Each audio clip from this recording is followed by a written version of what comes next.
अस्सलाम वालेकुम दोस्तों, ये इन्वर्टर अलकरम 3000 वाट का स्टॉक अवेलेबल है। पहले इसकी प्राइस जो थी वो 10,000 रुपये थी, लेकिन अब इसकी प्राइस ज़्यादा हो गई है और ये शॉर्टेज भी हो गया था मार्केट से। इसके ऊपर आप ये जो बनी है हर चीज़ वो चला सकता है। ये इजी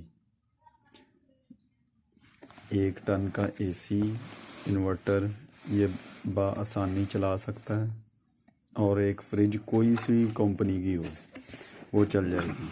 साथ में 2-3 पंखे भी चलेंगे। आपको इसका रिव्यू करवाते हैं। नए मॉडल ये अच्छी हैं बहुत।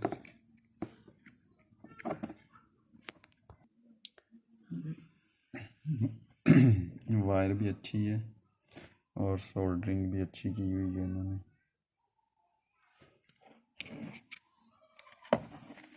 और थिम्बल भी बहुत अच्छे हैं।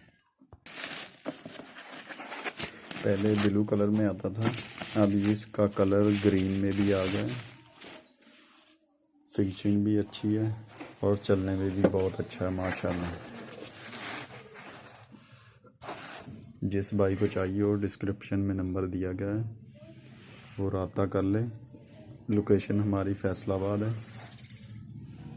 ये चेक कर सकते हैं, बिल्कुल न्यू।